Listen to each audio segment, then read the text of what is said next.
Dans cette vidéo, on va faire évoluer un petit peu notre projet de régulation tout ou rien en ajoutant un nouveau réservoir. Donc, on va pouvoir réutiliser nos blocs simulation de niveau et le bloc tout ou rien pour notre nouveau réservoir. Ensuite, dans les prochaines vidéos, on va encore ajouter des nouvelles fonctionnalités avec notre nouveau réservoir. Pour commencer, on va renommer le régulation de niveau au régulation de niveau roi. Et lui, on va dire que c'est le réservoir 01, parce que c'est ce qu'on avait utilisé dans le premier vidéo. Pour la simulation, on va faire la même chose. Donc, simulation niveau roi-01. On peut se le retrouver facilement. Ensuite, sur le network 4, je vais ajouter régulation niveau chaud et on va mettre le réservoir 02. Je vais ajouter un nouveau network et lui, ça va être simulation niveau chaud. Et ça va être le réservoir 02 aussi. Maintenant, ici, on a des blocs simulation niveau et tout ou rien. Eux, je vais les renommer pour ajouter la fonction roi et pour qu'on puisse les reconnaître facilement par la suite. On pourrait écrire aussi roi01 ou quelque chose comme ça, mais là, juste roi, ça va être suffisant. Ensuite, dans le network 4, je vais ajouter le bloc de régulation et lui, je vais rajouter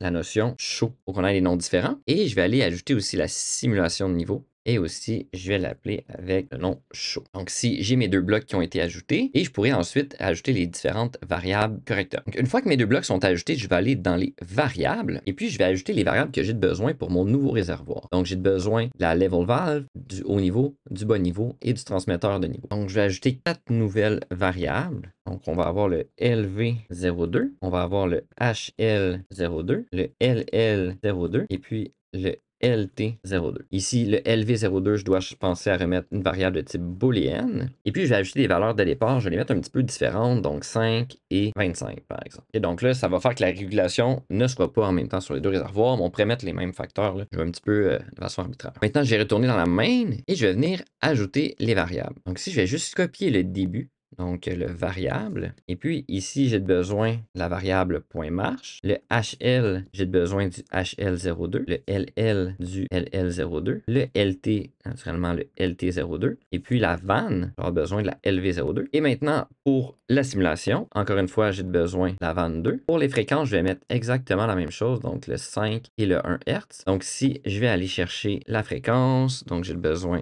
du 5 Hz ici. Et pour le vider, dans ce cas-ci, lui, je pourrais le vider par exemple à 2 Hz. Donc, il va se vider un petit peu plus rapidement. Et pour le LT, je vais venir chercher aussi le LT02. Une fois que tout ça est fait, je vais aller télécharger le programme dans le PLC. Je vais vouloir réinitialiser les blocs. Je vais faire load. Ensuite, je vais pouvoir faire go online pour m'assurer que tout est correct et que je n'ai pas de message d'erreur. Donc, tout est vert, tout est bon. Maintenant, je vais pouvoir aller dans le designer. Et ici, dans ma section tout ou rien, je vais devoir ajouter les nouvelles variables. Donc, si je vais aller sur le plus, browse device, je vais sélectionner tout ou rien. Je vais faire la flèche pour les envoyer de l'autre côté. Ici, ça me dit qu'il y a des collisions, donc il y a des variables qui existent déjà. Moi, ce que je veux, ça va être les overrides. Je préfère ignorer aussi. Et puis, je vais faire apply. Et là, normalement, les nouvelles variables vont avoir été ajoutées. Donc, je peux faire la flèche encore. Il y a encore des collisions. Je vais faire apply OK. Donc, si je vais dans tout ou rien, on pourrait voir, par exemple, dans les data blocks que j'ai mes nouveaux data blocks. Une autre façon de faire, des fois, là, ça fonctionne pas tout à fait. Donc, ce que je peux faire, c'est un clic droit et puis je peux faire delete. Je vais faire supprimer la section. Je vais retourner sur le plus, je vais faire browse, je vais sélectionner tout ou rien encore une fois, je vais l'ajouter, puis je vais faire apply, et puis juste avant de faire OK, vous voyez ici que les chemins ne sont plus là parce que les variables n'ont pas nécessairement été créées,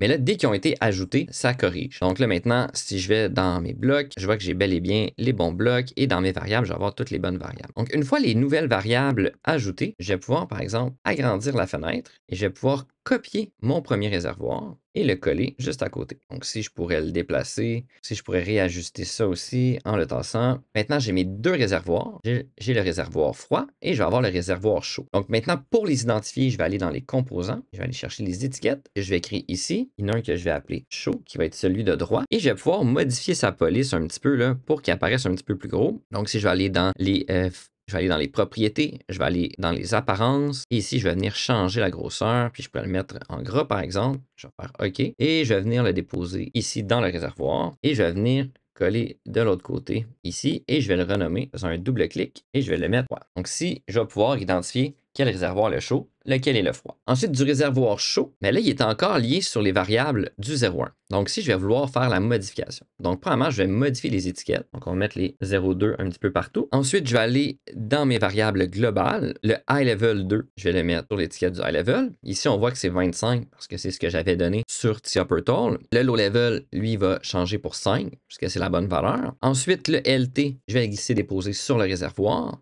Et le LV02, je vais le mettre sur la vanne. Donc ici, on voit que le texte ne change pas. Je vais sélectionner le LV, je vais aller dans les propriétés, et puis je vais aller dans le style ici, et je vais aller changer le LV1 pour le LV2. Je vais faire OK. Maintenant, je vais sauvegarder ça, et puis on va aller dans le Vision, on va faire la mise à jour, et puis je vais faire départ. Et ici, on voit que les deux vannes s'ouvrent.